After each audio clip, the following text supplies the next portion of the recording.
আজ সকালবেলা তাড়াতাড়ি ঘুম থেকে উঠে ব্রাশ করে নিলাম তাড়াতাড়ি। বাইরে বেরিয়ে দেখি মন্দিরে পুজো আরম্ভ হয়ে গেছে।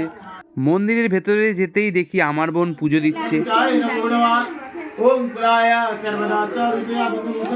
পুজো দেখার পর আমি বাইরে বেরিয়ে এলাম। ও মা, বাইরে বেরিয়ে দেখি আমারই এক বান্ধবীর বোন এসে হাজির। ও পুজো দিতে এসেছিল। তারপর আমাকে জিজ্ঞাসা করছিল যে কি করছিস। আমি বললাম এই তো ভিডিও বানাচ্ছিলাম। আমি আজকে সকালে উঠে ভেবেছিলাম একখানা শিব ঠাকুরের ড্রয়িং করব, যেহেতু আজকে শিবরাত্রি। তাই আমি আঁকার জিনিসপত্র নিয়ে বসে পড়লাম। আমি জানি হয়তো অনেকেই আজকে শিবরাত্রির দিনে শিব ঠাকুরেরই ড্রয়িং করবে, বাট সবারটা তো এক হবে না, তাই না? ঠিক আমার মতো, তাই জন্য আমিও চয়েস করলাম কি শিব ঠাকুরের ড্রয়িংটাই আমি করব।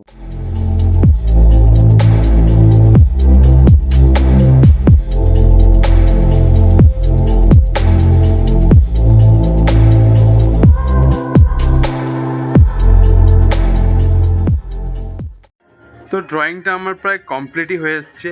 তো এবার আমি একটুখানি বাইরে থেকে ঘুরে এসে তারপর কালার করতে বসবো।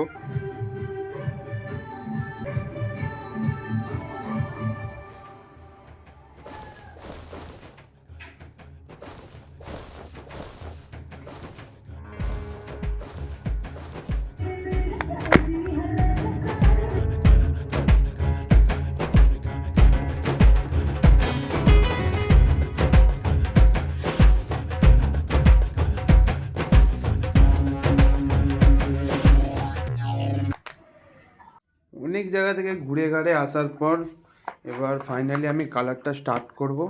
আর আমি এখানে ডোমস কালার ইউজ করছি, তোমরা চাইলে যে কোনো কালার ইউজ করতে পারো। আর তোমরা যদি আমার চ্যানেলে নতুন হয়ে থাকো তাহলে আমার চ্যানেলটা সাবস্ক্রাইব করে দিও, আর ভিডিওটা ভালো লাগলে অবশ্যই লাইক করে দিও। তো চলো বেশি কথা না বলে কালারটা স্টার্ট করে দিই।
ব্যাকগ্রাউন্ড চাপানো প্রায় শেষ।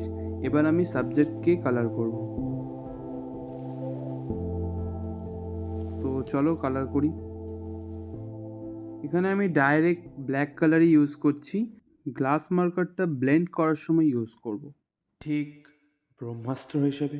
আর যারা বিগিনার আর্টিস্ট আছো তাদেরকে আমি একটা জিনিস সাজেস্ট করব, যে ব্ল্যাক কালার কখনোই প্রথমে ইউজ করবে না, ব্ল্যাক কালার একদম শেষে ইউজ করবে। তা না হলে তোমাদের ফেসের অবস্থা কিছুটা এই রকম হবে। তো যাই হোক, চলো ভিডিওটা স্টার্ট করি।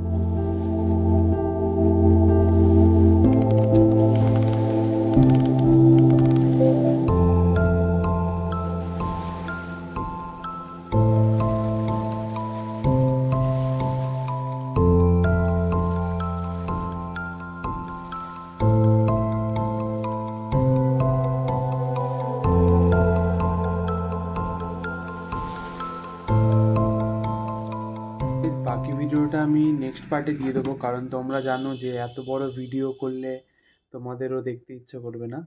তো আজকের জন্য এতটাই। ভিডিও ভালো লেগে থাকলে একটা লাইক করে দেবে। আর ট্রেন্ডিং পার্টটা আমি একটু আলাদা করেছি, কারণ ওটাতে আমি অনেক কিছু বোঝাবো। নেক্সট পার্টের জন্য তো অবশ্যই সাবস্ক্রাইব করে রেখো। তো দেখা হচ্ছে নেক্সট পার্টে। Bye bye.